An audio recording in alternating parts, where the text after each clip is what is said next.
با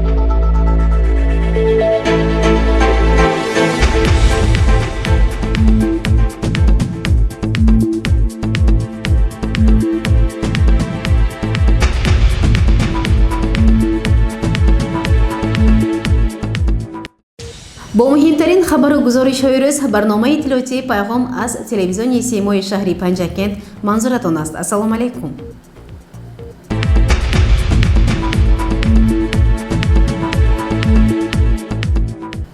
در مجلس نظارتی نزد رئیس شهری پنجکند عبدالخالق خالقزاده که سنه 1 نوامبر سال روان برگزار گردید، مسائل اجرای دستور و سفارش‌های اساسگذار صلح و وحدت ملی پیشوای ملت پرزیدنت جمهوری تاجیکستان محترم امامعلی رحمان، رئیس ولایت سوخت رجبای احمدزاده ضمن سفر کاری به شهر پنجکند جنبش رشد اجتماعی و اقتصادی در 10 ماه سپری شده و دیگر تدبیرهای ضروری مورد تحلیل و بررسی و وظیفه گذاری‌های مشخص قرار گرفت.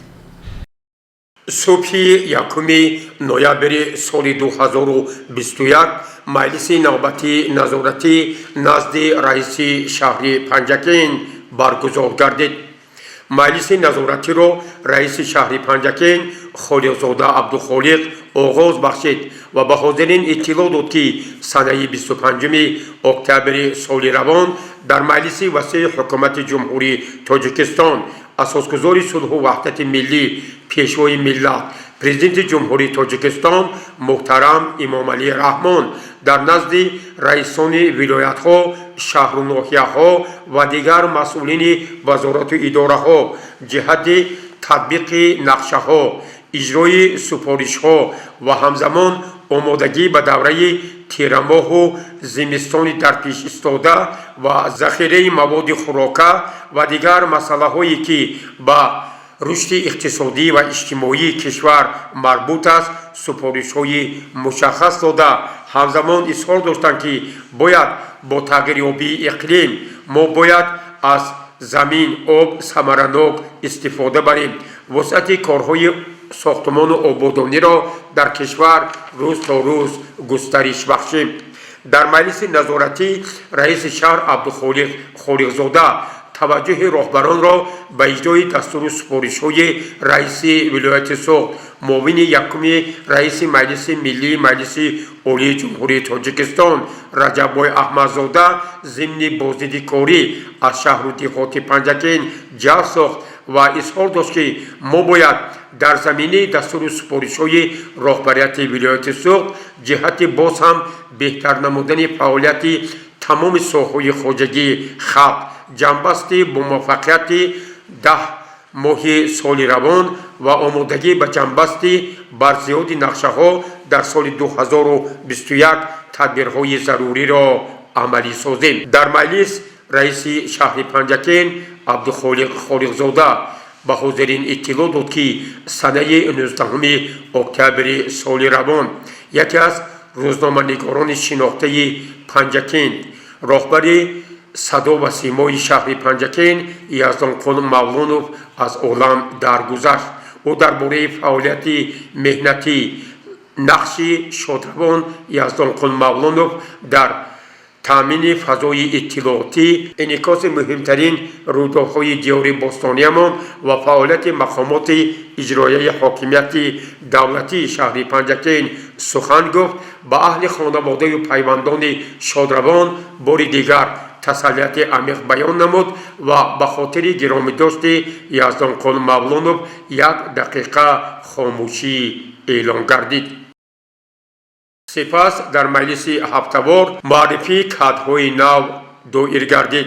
رئیس شهر عبدالخالق خالقزاده به حاضرین اطلاع داد که طبق قرار کمیته اداره زمین و گیودزی نزد حکومت جمهوری تاجیکستان در موافقت با مقامات اجرایی حاکمیت دولتی شهر پنجکند عبدالعلیمزاده سلیم عبدالعلیم رئیس کمیته اداره زمین شهر پنجکند تعیین گردید. همزمان در اساس قرار کارخانه واحد دولتی با قیدگیری مال و ملک غیرمنقول جمهوری تاجیکستان دودوجان عبدالبصیر با وظیفه دیرکتور کارخانه دولتی فرعی با قیدگیری مال و ملک غیرمنقول شهر پنجکین تعیین گردید. در اساس قرار رئیس شهر پنجکین با رازگی کمیته دین تنظیم عنعنه و جشن و مراسم نزد حکومت جمهوری تاجیکستان محیدینوف ظاهر گدابویویچ از 20 اکتبر سال 2021 با منصب مدیر بخش دین تنظیم عنعنه و جشن و مراسم مقامات اجرایی محلی حاکمیت دولتی شهر پنجکین تعیین کرده شد. در اساس قرار رئیس شهر پنجکین با رازگی وزارت رشد اقتصاد و سودای جمهوری تاجیکستان اسلاموف عزیزجان نصیرالدینویچ از 20 اکتبر سال 2021 با منصب مدیر شعبه اقتصاد و سودای مقامات اجرایی محلی حاکمیت دولتی شهر پنجکین تعیین گردید. با قرار رئیس شهر پنجکین و رازگی وزارت تندرستی و حفظ اجتماعی اهالی جمهوری تاجیکستان نظامزاده خیام اولیم از 2 نوامبر سال 2021 مدیر بخش حفظ اجتماعی اهالی مقامات اجرایی حاکمیت دولتی شهر پنجکین تعیین گردید. رئیس شهر عبدالخالق خالقزاده همه کادرهای نو تعیین شده را باری دیگر از نام مقامات اجرایی حاکمیت دولتی شهر پنجکین صمیمانه تبریک و مبارکباد نموده با فعالیت آنها کامیابی ها تمنا کرد. در مجلس نظارتی وضع جنبست 10 ماهی رشد اقتصادی و اجتماعی شهر پنجکین مورد تحلیل و بررسی قرار گرفت. رئیس شهر در ادامه سخنرانی خویش توجه راهبران را با نقشه برزیادی اندازها زیاد نمودن امکانیت‌ها برای باز هم رشد دادن ساحه انرژتیکا و صنعت سر وقت پرداخت نمودن مبلغ‌های قرض برق آب‌های پالیزی و جمع‌آوری حاصل در خواجگی‌های کشاورزی آمادگی جهت ذخیره تخمی با کشت و کار بهاری و دیگر مسائل‌ها جلب نموده همزمان یک قطار کمبودی‌های جوش‌یافته را در این ساحه‌ها به طور خیلی مشخص بیان کرد و اصلاح کمبودی‌ها را از راهبران دستدار قاطعانه طلب کرد.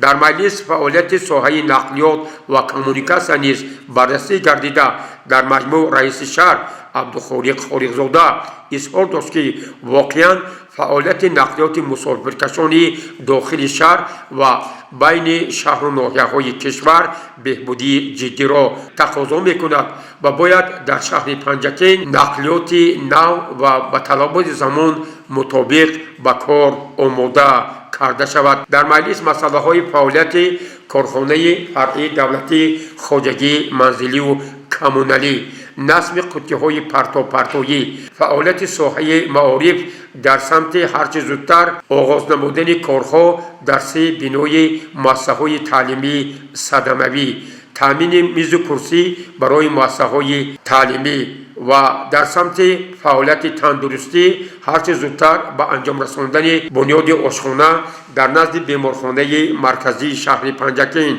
تامین طبیبان اولیوی و دیگر متخصصان تامین رنگین رقمی و دیگر مسائلی که به صفت بهتر نمودن سطح و صفت تشخیص و طبابت مربوط است در نزد رهبریت مؤسسه‌های تندرستی دستور و سفارش‌های مشخص داده شد و همزمان رئیس شهر جهت پیشگیری از زیاد شدن فوت مادر و کودک تقویت کارهای ترغیباتی و تشویقاتی جهت پیشگیری از بیماری کرونا ویروس سری وقت انجام دادن واکسن شهروندان فعالیت کار با زنان و عائله در سمت احیای هنرهای مردمی از جمله چرمگری و پایافزار دوزی جاری نمودن یک قطار مسئله ها در соҳаи танзими анъана ва ҷашну маросим, вусъати корҳои сохтмону ободонӣ, аз ҷумла сари вақт ба анҷом расонидани иншооти ҷашнӣ ва дигар масъалаҳое ки бояд барои рушди Панҷакен дар оянда хизмат расонад, масъулинро вазифадор кард. дар маҷлиси назоратӣ раиси шаҳр таваҷҷӯҳи ҳозиринро барои боз ҳам хубтару беҳтар омода шудан ба таҷлили бошукӯҳи рӯзи Конститутсияи Ҷумҳурии Тоҷикистон ҷалб соз ва таъкид сохт, ки дар асоси супориши дастгоҳи иҷроии Президенти Ҷумҳурии Тоҷикистон бояд санаи 5 ноябри соли равон дар ҳамаи ташкилоту корхонаҳо новаста аз шакли моликият таҷлили бошукӯҳи рӯзи Конститутсияи Ҷумҳурии Тоҷикистон доир гардад. ҳамин тавр дар маҷлиси ҳафтавор масъалаҳо вобаста ба муроҷиати шаҳрвандон, насбу шиору овизаҳо ба муносибати рӯзи Конститутсияи Ҷумҳурии Тоҷикистон, омода намудани лоиҳаҳои роҳи нимдоираи атрофи шаҳри Панҷакен, фурудгоҳи нав, роҳи оҳан, сари вақт анҷом додани нақшаи обуна ба матбуоти даврӣ ва ҳамзамон сафарбарии ҷавонон ба сафи қувваҳои мусаллаҳи кишвар мавриди таҳлилу баррасӣ ошкоро қарор гирифт ва аз тарафи раиси шаҳр Абдухолиқ Холиқзода дар назди роҳбарони дахдор дастуру вазифаҳои мушаххас гузошта шуд.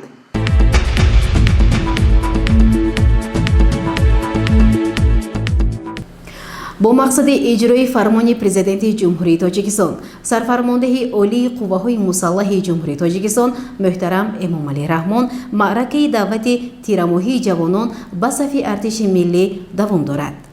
дар бораи иқдоми ватандӯстонаи як нафар ҷавонмарди шуҷоъ хабарнигорони мо гузориш таҳия намуданд. хизмат дар сафи қувваҳои мусаллаҳи Ҷумҳурии Тоҷикистон қарзи ҳар як ҷавони хештаншиносу ватанпарвар буда. дар солҳои истиқлолият шароит дар қисмҳои ҳарбии кишвар хеле хуб бароҳ монда шудааст. ин аст ки имрӯз ҷавонон бо хоҳиши худ барои хизмат ба сафи қувваҳои мусаллаҳи кишвар ариза навиштаву баҳри ҳимояи марзу бӯми мамлакат мераванд. чунин як ҷавони меҳандӯсту ватанпарвар Саидҷон Ниёзов мебошад, ки бо хоҳиши хеш ба хизмат сафарбар гардид. бибии ин ҷавон аз иқдоми пешгирифтаи набераи худ хурсанд будаву иброз дошт, ки Саидҷон набераи аввалини ман нест, ки бо хоҳиши худ баҳри ҳимояи ватан меравад. Саидҷон бо хоҳиши худаш якта писар ба сафи қувваҳои мусаллаҳ рафта хизмат кардааст. ман мехоҳам ки тамоми ҷавонони Тоҷикистон, панҷагир ҷавонон рафта ба ватан хизмат кунанд. чунки падарашу амакот рафта хизмат карди, мана фарзанди азизимонам рафта хизмат кардааст. воқеан амали чунин ҷавонон лоиқи таҳсин буда дарси ибрат барои дигар ҳамсолони онҳо аст, зеро ҳимояи ватан ин ҳимояи оила ва падару модар мебошад. ҳоло ки даъвати тирамоҳии ҷавонон барои хизмати ҳарбӣ ба сафи қувваҳои мусаллаҳи Ҷумҳурии Тоҷикистон идома дорад, бошад ки ҷавононе чун Саидҷон Ниёзов бештар бигарданд, зеро ҳимояи ватан ин қарзи ҳар як ҷавони ба номус аст. гузориши Мартаба Раҳмонова ва Талабшо Тошев.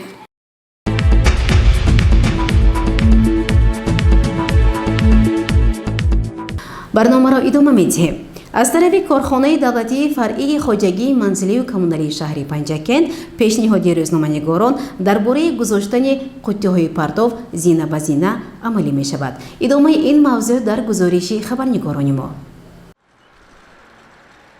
тозагиву гулпӯшнамоии кӯчаву хиёбонҳо ба зебогии шаҳр ҳусни дегар зам намуда, имрӯз бошад аз ҷониби корхонаи фаръии хоҷагии манзилию коммуналии шаҳри Панҷакен иқдоми хубе бароҳ монда шудааст, ки хело боз боиси танқид гардида буд. ин иқдом боис мегардад то тозагӣ дар шаҳр пурра иҷро бигардад, зеро аз ҷониби корхонаи мазкур дар кӯчаҳои шаҳр қуттиҳои партов ба тарзи замонавӣ шинонида шуда, иҷрои ин амал ба гуфтаи маъмурияти корхонаи фаръии хоҷагии манзилию коммуналӣ ҳоло идома дорад. дар ҳақиқат ин амал боис мегардад то тозагии шаҳр риоя гардидаву шаҳри Панҷакен боз ҳам зебову шукуфон бигардад. сокинон бо дидани қуттиҳои партов дар дохили шаҳр хушнуд гардида, андешаи худро чунин иброз доштанд. раиси маҳаллии Азизобод من امروز ما میبینیم که در شهر پنجکین آبادی زیبایی من قطعه پرتوهای نو رو آورده از جانب رئیس شهر ما با اونها رحمت میگیم. من طرفدار هستم که خلق ما من مسئولها رو اکنون گرفته بر دنیا شوی که هست همون با پارتی هم به زمین ها افلاس نکنن، سیمشکی پیمشکی نکنن، شهر آباد و زیبا نگاه داریم. مورد به قید است که در نشستی مطبوعاتی با رئیس شهر این مسئله از جانب روزنامه‌نگاران سوالگزاری گردیده و موردی بررسی قرار گرفته بود و امروز این عمل اجرا گردیده ایستاده است. شهروندان شهر پنجکین خوشنود از آنند که باز یک اقدام دیگر بهر آبادی شهر راه اندازی گردیده است و مینه‌داری خویش را به رهبریت مقامات اجرایی حکومت دولتی شهر پنجکین میرسانند. من شهروند شهر پنجکین با طیب جمشید رسام شناخته من همه چیزای دیده در حیرت ماندم که همه حکومت همه کار است. همه رئیس ما با رحمت مدنیت این باید که درجه اولش باشد. آدمیزاد باید که تازگی من خوشبختی شهر با من همین درآمد پنجکه بنویسید که شهر من خانه من همیشه که هیچ نمیکند، هیچ که نمیخواند. من بسیار خرسند شدم. اول دیده در حیرت ماندم که این نویگری اینجا کار ناف. تازگی و زیبایی شهر نه تنها به یک فرد یا کارخانه متعلق بوده، همه ساکنان را ضرور است تا به تازگی اطراف دقت داده و پرتوها را نه به زمین بلکه به قوطی پرتو بیاندازند، زیرا بیهوده نگفتند شهری ما خانه ماست. امید میکنیم که همه اهالی شهری پنجکین به تازگی دقت مخصوص داده و شهری خود را از این هم آباد و گل شکوفان می نمایند. گزارش مرتبه رحمان و خیام جورایف از کوچه های شهر پنجکین.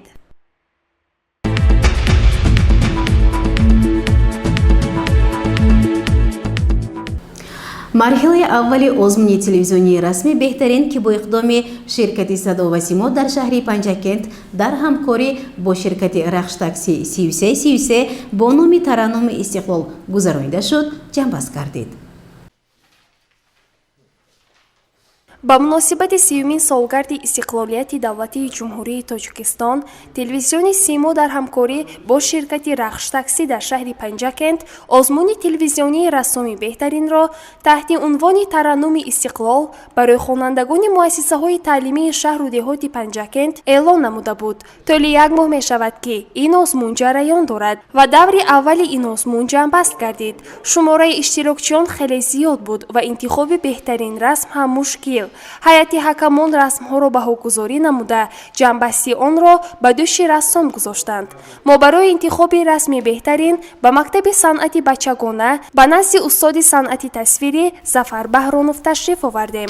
مافصوف همه رسم‌ها را یک به یک تماشا نموده رسم‌هایی که وصف استقلال را می‌کرد انتخاب کرده بهترین ها را معین ساخت. طور اطلاع داده بودیم آزمون مذکور هر ماه یک مرتبه جنبست می‌گردد. غالبان دور اول در وضعیت تنتنوی از جانب سرپرستی برنامه یعنی شرکت رخش تاکسی در شهر پنجکین با افتخارنامه و تحفه‌ها سرفراز گردانیده می‌شوند و از جریان مراسم تحفه سپاری ما در برنامه آینده معلوماتی مفصل خواهیم داد. گزارش صبرین اکرم و ونیک محمد میرجانوف.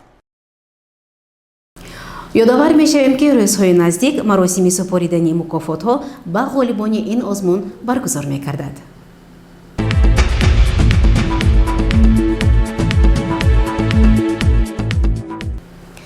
مأموریت و کارمندان شرکت صدا و سیما در شهر پنجکین به همکار خود دلشاده حلیمه نسبت وفات تقایش سابقه‌دار ساحه معارف نعمت الله محمدی به اهل اویله فرزندان و پیوندان همدردی بیان نموده از درگاه خداوند صبر جمیل می‌خواهند.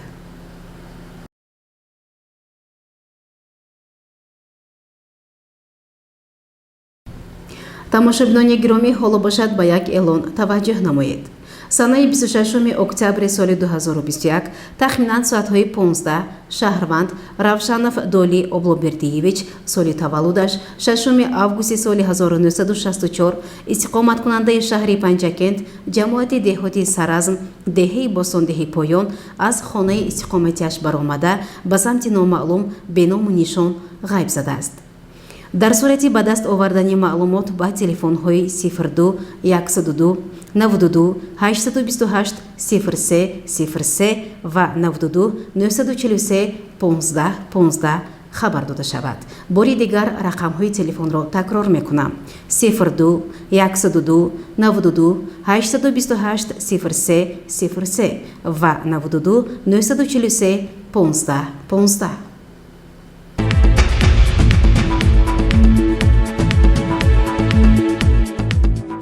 бинандагони азиз, дар ҳаминҷо барномаи иттилоотии пайғом ба поён мерасад. барои ҳар яке шумо тансиятиву хонободиро хоҳонем. то барномаи дигар шоду пирӯз бошед. хайр.